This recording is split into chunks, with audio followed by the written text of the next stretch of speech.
Still date at 18. You can As date a at Christian. 18. You can date. Hello, praise the Lord. My name is Kulture as usual, and you're so welcome again on Ignited Show. And we are so glad that we are back on your screen. It's too much love and the support that you're really giving us. And today we thought pastors' kids, these people have a different life from us. But then today we're going to find out. Before I bring in my staff, he can introduce himself to us, then we can click it and twayongereyo. Praise the Lord. Amina. Hello, everyone. My name is Jeremiah. I am happy to be here in the Ignited podcast. I am here to shed a little bit of light on the perspective that you guys have on pastors' kids' lives. We sat, one of my friends, I had some friends, but then we felt like these people are actually having a good life. Maybe these people are having a different life from us. Maybe pastors' kids, they don't struggle, can I say that? Or they don't question God, or don't face pressure, such kind of life. And I know you'll be there also asking the same question as we are doing, or as I am doing. So, brother, I wanted to ask you, how is it like growing up in a pastor's home? Being a pastor's kid, growing up in a Christian family, sometimes it's a little bit hectic, and people expect life to be very simple for us, but actually there's a lot of pressure. The pressure is very, very much, and there are a lot of very many things that hit you from right and left, but we try to suppress the pressures of the world. Of course, you're not perfect. No man is an island. True that. We face a lot of challenges, mostly because most of the times pastors' kids are raised home like 24/7 throughout the year, from home to church, from church to home. So curiosity is a little bit. So you want to too tell much. us you're actually having a real different life from us. You being at home. Yes, the life is different because you see, with pastors, most of the times it is very hard to understand social pressures as opposed to people that haven't grown up in such a strict life. You do not know exactly what goes on out there. And most of the times when we go to school, a lot of things happen. Things push, some things push us to certain heights that maybe we couldn't have gone to if certain things were explained to us. You see, a few years back, I happened to attend pastor's kids camp, and there was a lot of addiction there.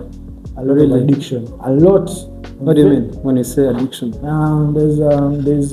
was a lot of alcoholism, drugs were very rampant. And in the camp? Yeah, in the camp, even in the camp. The main reason of camping, what was? Okay, the camp is to bring pastors' kids together, like build social capital, guidance. Because pastors, let me tell you one thing about pastors. I'm not saying this in bad faith, but you say it. Most of the times, let me tell you, pastors, they can give advice to churchgoers. They can give advice to everyone. They can guide you wherever you want, but they never guide their kids. For real? They never their guide own kids? Yes. Because pastors themselves have a fear of certain topics when it comes to their kids. They feel like their kids are so delicate, they're not supposed to know about certain things. And in doing so, they are raising curiosity. There's a certain age you get to, that teenage life, and curiosity gets the better of you. And you want to try out everything. Two, you would want to fit in society. So when you leave home and go to school, you want to do what others are doing. Most of the time, most kids, 90% of pastors' kids. And I don't want to say pastors' kids alone, but because there is a say that the most spoiled kids, they're actually the pastors' kids. But then we don't see that So I wonder how. Let me correct you. It's not the pastor's kids. Mostly, it's I'm just quoting. Let me give you a broader spectrum. It's the religious Culture. leaders. Leaders. Kids. Yeah. All of them. Because I've been to a Muslim school, I've been to a Catholic school, and I've been to a born again school. So I know that most religious leaders' kids most of the times they go astray when they're at school. And funny enough, when they're home, they are so holy. They are very religious. The moment they step out like this, the moment they step out of home, the moment they step out of house, things change. Yeah, Things feel go like this is the sideways. kid that I know, really. Exactly. So, well, do you really enjoy being called a pastor's kid? I feel like it comes with a lot of unnecessary social pressure because the church expects a lot of things out of you. The society expects a lot of things out of you. You're not supposed to listen to certain music. You're not supposed to do certain things. You're not supposed to fight even when you get pissed. You're not supposed to do this and that. Everything is on you. Eyes are on you. So most of the times the pressure is very unnecessary. We're just normal human beings, just as everyone. And as humans, we learn from the mistakes we do. Mistakes we are corrected. But True that. most of the pastor's kids, they get criticism, but not correction. They just criticize a them. lot. These guys are spoiled. Even the times when they have not done anything wrong. I don't want to say there's a lot of rumor mongering in church, but for lack of a better word, there are a lot of words that go through church, and these words leave these kids so bruised, so wounded that most of the times, it can't be fixed. Most of the times, those words are lies. They're not true. Most of the times. So I may say that they're actually maybe the most holy. Somewhere, correct? Not all of them, but curiosity is something inborn. All humans are born curious. Yeah. Jeremiah, what could be that hardest part that people never see? Whether at home, maybe in your lives, you guys, because it seems that you might be having similar lifestyle. Yeah, that's true. The hardest part that people never see is growing up as a pastor's kid. Sometimes you have personal needs. Yeah. Let's say you're going to school, you need to tell mommy or daddy, I want a shoe of like 100K. Yeah. Because you want to fit in the other side, It's normal. But then they'll tell you they don't have money. But like 30 minutes later, someone comes by and is like, Msumba ansabida nyamba pango wa munyumba bamanje myezi maitano bamanje kakadde they get that 1 million and give it to them. Now in the guy exactly and they have told you they don't have a single coin. What could be the reason? Because now I have never gotten beyond that. Like for real, you never sit with your dad and be like, man, daddy or mommy, it just doesn't have an explanation. Are you for real? Yeah. They can be there and fail to answer. Like that is one question that they will never answer. No. At first, you feel like at first, when you're growing up, you feel bad about it. Because most of the times, let me tell you, in church, mostly those people they help the pastors. They end up maybe saying bad things about them, going out of church. Those things happen. And when you're still a kid, sometimes you feel bad about it. You're like, you even give me the money, you gave it to so and so, and what have they paid you? They're talking talking trash about you. And at first you feel bad, but right now, it's something that doesn't bother me. For real? Yeah, I'm at that point where people don't bother me anymore. It doesn't matter what people say. It doesn't matter what they do. I'm at that point. I feel like that is it's a good part about it. Sure. It gives you that intellectual maturity. You can decipher things even people twice your age cannot, because you have seen these things over and over again. You've seen what people can do. You've seen what my mom always told me, you do not pay bad for bad. You do not expect someone to pay good to you just because you did something good for them. No, it doesn't work like that. You just have to do it. Yes, the world doesn't work like that. Well, before you didn't explain to us, is your mom the pastor? Yes, my mom is a pastor. Is a pastor. Yeah. And your dad is also a pastor? No, my dad is not a pastor. He's not a pastor. He's just. So how do you guys? He's a normal church goer. goer like anyone else. Like any other person. Yes. But agondera amateeka. It just comes to church like any other church goer. Yeah. May thought way back that either whether mom is okay, let me say dad is a pastor, omukazi bwe ntero kiraba omukazi ebiseera ebisinga naye abeera pastor. No, you see, my dad is an engineer. Most of his time, he worked in South Sudan, Kenya, Tanzania. So he wasn't around most of the time. So he didn't really integrate into that life. Yeah, he's there. He's there in church. He's always there in church. He goes to church like any other person. Yeah, he wakes up in the morning, goes to church, attends service, goes back home. Just like that. So how do you handle disappointments then? Because I believe you're a human being. Yes. Besides that, being a pastor's kids, you also get disappointed at times. And how would you really? People outside church never see the disappointments in church. But me, I've never seen them. Yeah, you see them, but it's rare. It's rare. Yeah, it's not common. Rare. Yeah. It's not common. So at this point, you're used. You get to a point where you're just used. It's actually where I was saying that I've ever got, because I'm also in the ministry. And yeah, exactly. But to me, how you handle them? How I handle them. You see, it has happened to me countless times. So it doesn't even move me an inch. Hey, good, yeah, the guy. Yeah. No, it's not about being a hard guy, bro. But let me tell you, most pastors' kids, they're very soft. No, they have seen it all. You guys, you go through a lot. Pressure, accusations. So that pressure temptations. No, I am not moved by pressure. And I may be a bit different. I don't work under pressure. Oh, you yourself, like you personal, you might be.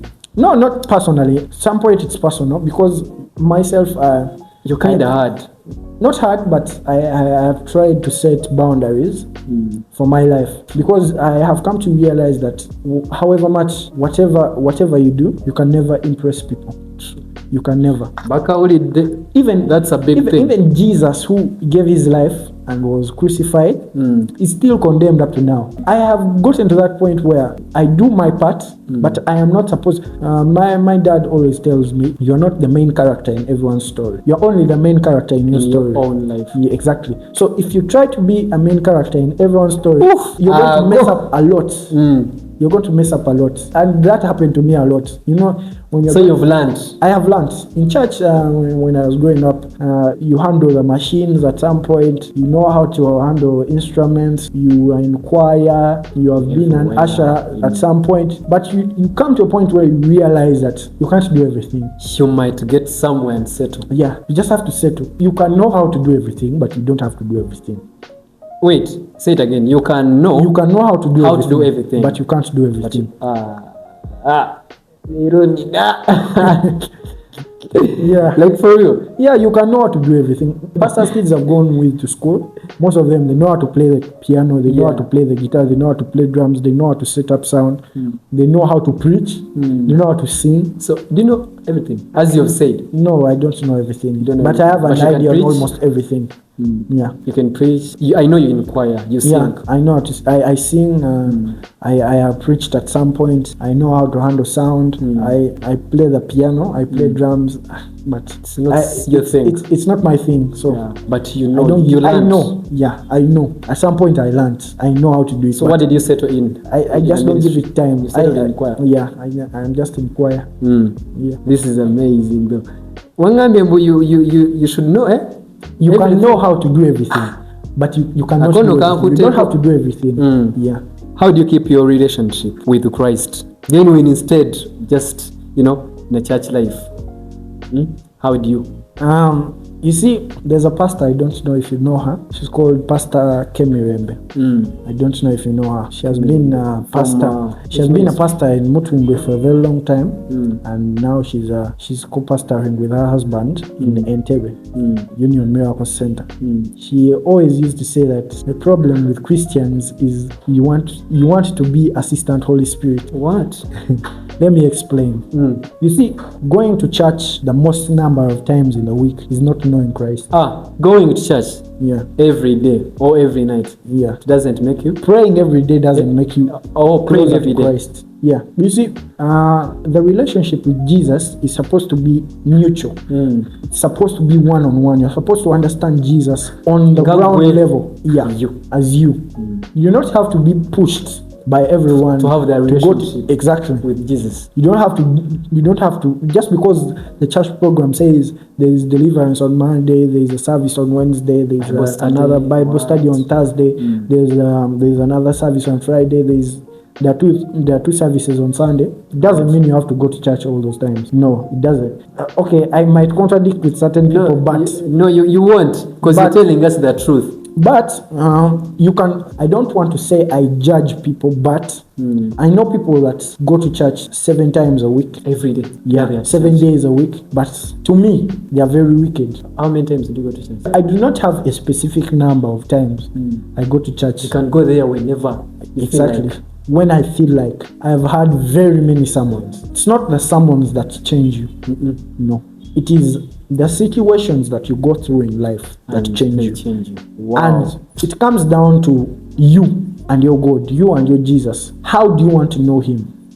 Okay, the pastor is a shepherd. Let me say it that way. The pastor is a shepherd. The pastor will take you to the grounds to graze, but he doesn't tell you what grass to eat and what grass not to eat. You're the one to. And he doesn't tell you when you are full and when you are not full. He never tells you that. It is your spirit to know that. This is my first time hearing such thing. I swear. These are things, and these are the facts people that don't actually want to talk about. Yeah. And today we are blessed, for real, for you to have you here, and you can tell us all these things, man. Because now, me personally, I didn't know any of those things. Yeah, true. Most church goers think that going to church very many times in a week, it's knowing God. It's knowing God. And going to church, the issue we get as Christians, we think, Christians have a mentality, a very bad mentality, that they're not supposed to suffer.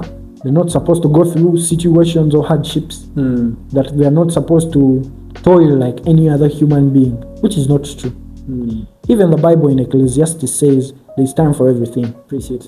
There's time to smile. There's time to be angry. There's time to fight. There's time to cry. There's time to harvest. There's time to sow. Another one, there is time for everything. There's time for everything, and everything has its time. No man is an island, and do not expect just because you became a Christian or you gave your life to Jesus that you will not suffer. You will not go through hardships.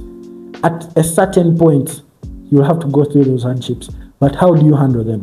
My mother always says that not all things are supposed to be prayed about. No. Sometimes it is our negligence and arrogancy that leads us into certain paths.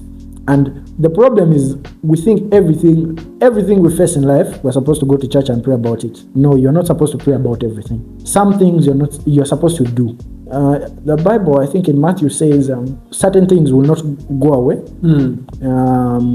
but with prayer and fasting. And it also says that faith without actions is blind faith.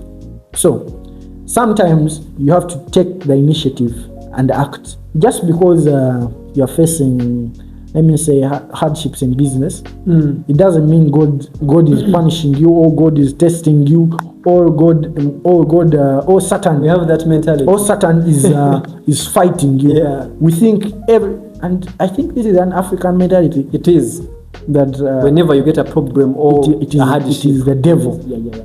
It is the devil. A certain pastor preached one time and said that the mere fact that we talk about the devil a lot, that alone makes us praising him. You're praising him unknowingly, because everything that comes about him every time, everything that comes about in your life is the devil. Sometimes, let me talk about business. Sometimes it's just because you have not done enough research. Sometimes it's because the economy itself is going through hardships. Sometimes it's because you made a bad deal. Sometimes it's because the season is not good. You understand? But for Christians, even under such circumstances, they think that it is the devil working. Always. It is always the devil. No, it's not. It's not the devil. Yeah, sometimes, most of the times, I come to think that Christians are telling lies about the devil. It's because of your negligence and arrogance. Yeah. Okay. The viewers, my friends, hope you're all listening. Like, hope everyone is getting his portion. And, you know, I didn't even expect all these things. Yeah. So, my question, another question. You know, I wrote my questions here. I was given many questions, like ask these kids what actually happens, you know. So another one, have you ever felt maybe, you know, stepping back, feeling exhausted? Ministry be like, man. It comes a lot. We go through that a lot. Every day you be like, bro. Because sometimes, you see, a certain point in life, as a pastor's kid, of course, you have to be in church throughout the whole week. It is exhausting. Trust me, it is exhausting. However much you love God, sometimes it becomes so exhausting. You're in first service on Sunday. Let's say you are leading. Second service, the pianist is not there. You play the piano. There's a third service, or the pastor is going somewhere to minister. You have to drive her. You have to go there. You go there. Maybe sometimes you interpret for her, or you play the keyboard for her. You understand? Monday there is a service. You set up the sound. You're playing maybe the piano, or you're singing, or you're preaching. Tuesday the same thing. Wednesday the same thing. Thursday the same thing. Friday the same thing. And the worst thing about all this is that even when you're going through all that, even when you're giving your all to it, there are certain people out there that will still criticize you. They don't see the efforts. They don't see the efforts. They will say you are the pastor's kid. Just because you are the pastor's kid, now you're supposed they think you are obligated to do all these things. And even when you make a very simple mistake, they'll make it so big. They will make it so big. After doing all those stuff. After doing all that, they forget that no man is an island. People, you can never be perfect. However much you want to, you can never be perfect. So can I ask you, is it that every pastor's kid, okay, we have understood that is it true, or is it possible that you may find a pastor is a pastor and some of the kids actually away from God? I know very many of them. Very many. Sure. Very many, even big names, big that. Pastors. Their kids, some of them are doing drugs. Some of them are in bars. I don't want to use this example, but Elijah Chitaka is a pastor's son. Are you for real? Yeah, if you didn't know. His dad was a pastor at one of the big churches here in Kampala. The dad is still alive? Yeah, the dad is still a pastor. The dad is still a pastor. There's another one I know. There are very many I know. That they actually like this. Yeah. And most of the time, you see, ministry, we have a problem. I don't want to say but I think it's because we are African. You see, as Africans, we tend to take long to shift. Change takes long to shift us. We tend to want to be where we were. We don't want change. No. As Africans, we don't want change. So most of these kids, they go to school, they have phones, they have friends. The life those kids are living is very different, and most of the times it's more appealing than the Christian life. That one I want to assure you. It's more appealing. The life is more appealing. So instead of the pastors trying to shift the church setup to accommodate all these people, they try to make it stiff, and the harder you are on certain things, the further away it pushes away certain people. Certain pastors don't want hair. They don't want people to do this and that. They want people to do tattoos, this and that. I don't want to go so much into that because some of them are reaching into scripture, but certain things can be changed. Certain things can be worked upon. The way music is set up, the way you see as youths, We have trends. There are trends. And even pastors' kids do them. Yeah. It's Is just that that no, most of the times it's not bad. How should a pastor's kid, or how should, okay, let me not say a pastor's kid. Maybe let me say a person who is in church, who have grown up in a ministry, supposed to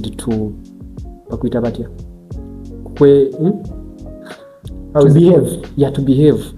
Now, like you've said about the trends, this song is there, and TikTok has come, and so they are supposed to do some trends, and others are supposed not to be done, and the way they put on, and, a lot of things have changed. Now we're in a generation, we are Gen Zs, So, of course, now, you see, I've seen other pastors now, like there is a pastor, I know, but they are not pastors from here, they are abroad. Some of them, they even talk about these things, earrings, piercings, and tattoos. They're like, it's normal. Even those churches are normal.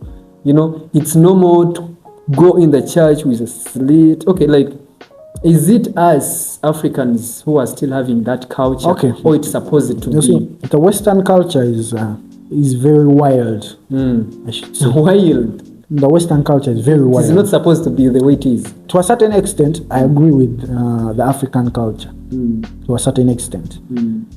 You see, you can be fashionable and decent at the same time. You can still be fashionable but decent. You don't have to be nude. You don't have to be half naked to be fashionable. No. You can still put on a long. You can be very, very fashionable. And you look good. If you have seen most, I don't want to say there's a fashion show that has just happened of recent in Kampala here. I know. Yeah, but you see, the guys that are putting on very fashionable stuff, but they're still looking very decent. Very decent.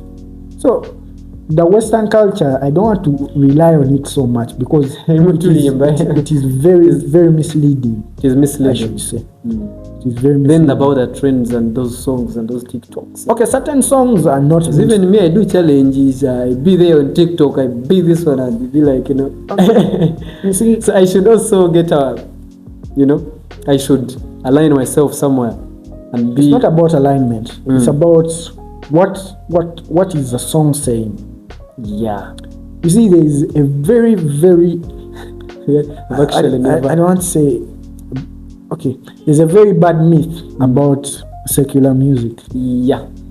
I don't want to contradict with anyone, but no. You see, we're not against anyone here. Yeah. You see, love was created by God. Yeah. And to me, I believe certain songs are truly intentional. Certain songs that preach love, certain songs that talk about our lifestyle, the day-to-day life. Those songs are not bad. They're not bad. To me. To you. Yes, to me. Even me, because still, there are some songs that I can even listen to because there is a message. Because now they have, like how you said, the secular music, those love songs. Now there is one guy, like, he writes good love songs. But I listen to them, though he's a word person. Because, love, Wait, are you dating? Or do you date? Yeah, I date, but I'm not dating. I thought the Bible says we shouldn't. Is it dating is different from... No, it's this. Hey. You see, I have seen a lot of divorces in church. Why? Because Christians, most Christians, they never go through the dating process. Let me explain. Let me throw more light.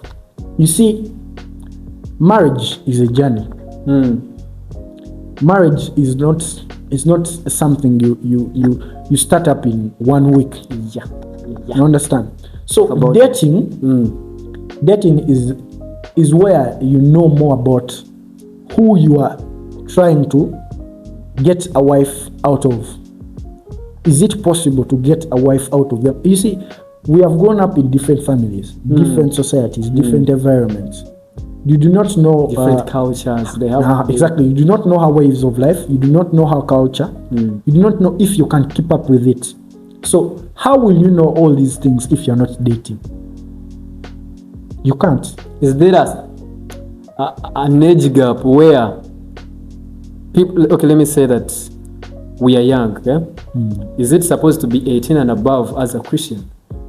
Or 18 you still be young to date? 18 is fine. 18 is fine. You can still date at 18. You can date at 18. You can date because so long as what do you mean by dating? You see, dating. The problem is that dating is most of the times confused with fornication. Yeah, I was. Dating is very different from fornication. Fornication is sex outside marriage. Dating, okay, let me say, conning. Yes.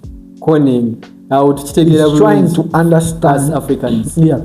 He's trying to get to know who is this person. Marriage has very vital pillars that are outside love.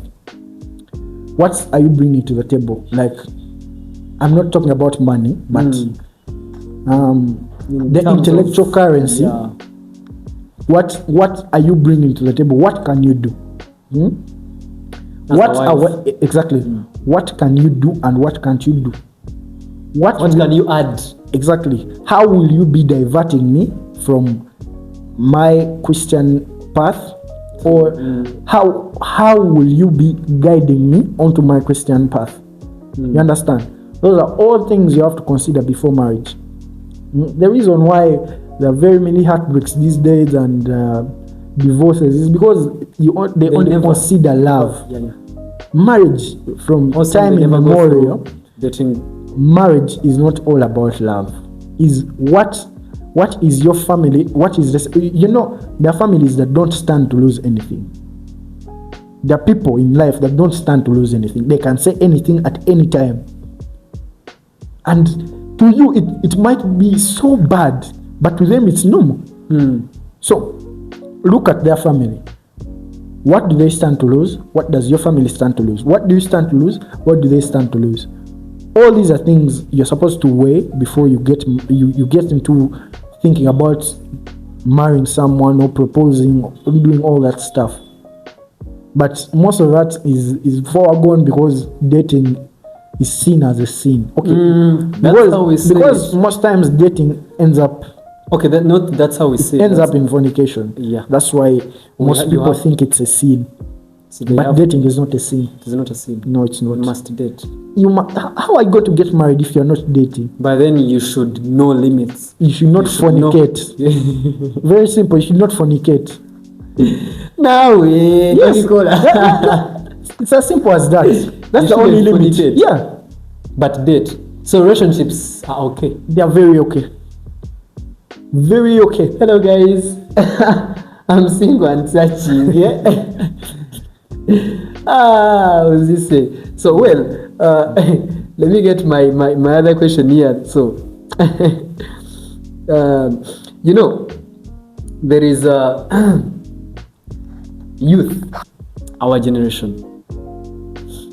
Most of our generation, most of the kids outside here, they're actually like this with God. Most of them, I don't know whether this is right to say it, but I don't think it is a sin, because most of them have gone to bars, have you said fornication and sex, have gone to old men, and man, they are wasting their life, yeah. And not every person who goes to bar drinks alcohol. Because I know some friends that actually go to bars, they party, they have life, good life. I mean good life, I don't mean having good life, but just go there and enjoy, get happiness. Most of them are broken. Most of them, these things, they do them because of peer pressure. So, most addictions are a result of one, neglect, depression, stress, and peer pressure. But as you said, most of them are outside there. They're enjoying, but they're broken. Yeah. You see, enjoying and being broken, they're two different topics. But people most of the times try to merge them. It is not bad. It is not bad to enjoy. It is not bad for a Christian to go to a beach. It's not. What's one lie? Okay, maybe a lie that the enemy tells young people today. You know? What could be that? You see, I did biology at A level. So, sometimes I think it's not the devil really. It's the human biology. To a certain point, it lies to you that you can get enough of the world, you can get enough of certain things. But one thing is that you can never get enough. And this is one thing I know everyone can relate to. Whatever you do, so long as it's something that you'll sit back and feel like you didn't do something good, to a certain point you can sit down and criticize yourself about what you did. Yeah. There's a wave of regret after doing it. For real? Yeah, say it again. One more. Whatever you do, so long as you can sit back at one point and criticize yourself about it, you'll always have a wave of regret after doing it. So, thinking that you can ever get enough of clubbing, partying, all that, it's not true. You can never get enough of anything. No. And to a certain point, you can look to all the people, all those celebrities, the socialites. At a certain point, they just give up. Just enough is enough. Yeah, because I know one. She's actually my friend. Me, I can say the name. Judy Sad is my friend. If you know her. I know her. I grew up when I was looking at that girl. By then, I was also a model man. I've never tried nothing. So well, I used to like that girl. Because she was a woman, I was young, and she was doing well. So later on, she got saved. You remember that the time when she got saved and she started talking about, she was like, there is nothing there. Everything is empty. And you see, the more she's now a woman of God, she teaches, she does. The more you immerse yourself in those things, the emptier you become. You become more and more empty. You long for more, and let me tell you, those things can never fill up that space. For whatever reason it is, depression, you feel like you're neglected, pressure on you, pressure, like you're out of time, you're doing and let me tell you, and do everything. Time is a commodity, but still time is a resource. You must use it. You can never have enough time, and time can never run out for you. There's a saying that if you want something done, give it to someone busy. If you want something done, give it to someone busy. But if you want something not to be done, give it to someone lazy. You know why? Someone that's busy, they always find time. They always fix time for everything. Someone who is busy, yeah, they always find time to fix. They always find time to do something. Okay, let me tell you, the human mind is engineered to work under pressure. So the more the pressure, the better it works. So the more pressure you have, the busier you are, the more creative you get, the more things work out. But have you ever met someone that always has an excuse for everything? You always have an excuse for everything. Yeah. There was jam. There was this. I woke, my phone wasn't charged. This and that. They're always having a reason. There's always a reason. But someone that's busy, they will always find a way how to do something. To fix it. They'll find ways of getting it done and on time. Okay, sometimes it might not be on time, but they'll get it done. Still. Yeah, they'll get it done. So, we've talked about the youth, how they should, conduct themselves and all those bars. A lot, Not happening outside. The youth are going like this and this. They are doing things wild. So maybe I wanted to. You can maybe highlight or you tell us, maybe as a Christian or as a person. Maybe let me say a Christian because now we are Christians here. We also have to enjoy life. We also have to life must be enjoyed, and we need to get places. So which places should we go to, and which places we shouldn't go to as a Christian? Now I have friends who go to bars, but they don't drink. Okay, But still, they need enjoyment. Have fun. let me say this. They go home. According to me, it's not about being Christian. Because if you look at the whole plot of the Bible, it's about being human. It's about humanity. Humanity. It's about human values. It's about strong norms. The more someone is principled, even when you're not Christian. I told you I went to a Muslim school. I know Muslims that are so principled. They have the way they conduct themselves. Yeah, they're so principled, and they're not in the mosque 5 times a day. Just the same way I know Christians that are so principled. They might go to church once a month, once in 2 months, and they are living a life that is in the right path, in the Christ-like path. Life is about sacrifice, and life is about giving in to certain things. So sometimes you have to know that you don't have to have everything.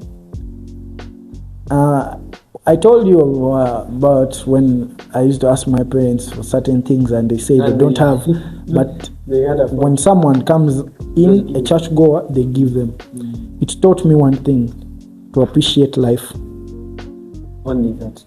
You have to be contented with everything you have in life, because if you went to the streets right now, there are certain people that don't want to say prostitutes, but they're working for 5,000 a day, or whatever they do. Yeah. I know some even do the costs. But that is money you can use on data. That is, you can spend like 20,000 on data just in a day, and you still feel you're missing something. There is that one person, as you've said, who gets 5,000, who lives on 5,000 a day, and they have a family, and they have 3 kids, they have a wife to look after. So in life, you just have to be contented and appreciate life the way it is. Life is not a miracle. Do not expect that you're going to get rich overnight. It happens, but very rare. Those are wonders. Those are very rare. So you cannot fill up the space in all those things. About the bars, Christians, I don't think we're supposed to go to bars, because there are certain spirits, as I told you, that prevail in bars, and there are certain temptations that you can never avoid in such places. As a man, of course. But even as a man, even women. So there are places, there are decent places you can go to and have fun, and have actual fun. As you said, even the big men in the Bible, Yeah, they were tempted. They were tempted. Many of them were tempted. Even temptations came to Jesus. Who are Still, you? Jesus was tempted. No, he wasn't. He didn't give in, but he was tempted. Yeah. So we shouldn't go to bars. As a human, you're susceptible. How about when I can control myself? There's no such thing as control. But I want to go there and You can never know the limits of your control. You can't. So to avoid all that, you just have to stay. Yeah, exactly. Go to the beach. Yeah. But even beach still, the same thing. Maybe there are some places they should. There are places that are decent. Hotels, restaurants. There are places where you can do different activities. As we try to wind up, have you ever dreamed of being in something or doing something, but then just because you're so-called a pastor's kid, and you're kind of limited, or you can't do it because you're a pastor's kid? Yeah, there are very many things I wanted to do growing up. I wanted to have dreads. I've always wanted to have dreads. But you couldn't? No, not really. And there's a certain fashion sense I had at some point. But as a pastor's kid, I just couldn't keep up. No, it's not that I couldn't keep up with it, but the social eye, the social pressure just caught up. It caught up with me, so I just had to. You were just like me. I just had to forego it. So well, let's go in just rapid fire questions. Yeah. Just like 3 to 4 maybe. Yeah? So worship and preaching, would you prefer to do what? Worship. Worship. Then what's your favorite worship song? So far now that they are broken like a lot and be like, man, I'm closing myself in the room. I have never had a favorite song in my life. Music is just good. You just have to play any song. Yeah, any song. Okay, songs are good. Very many songs are good. I can't. You don't have that specific. I don't have that specific song. No. See, I know very many songs. I can sing a song in every situation. Yeah, so I can't say that this is my favorite song. Okay, so did I ask you this question? Like, which one word that describes the generation?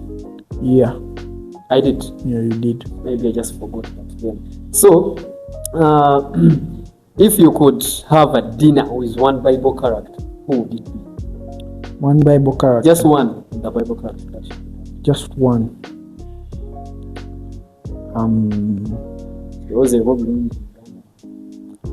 Yeah. I would have dinner with Paul.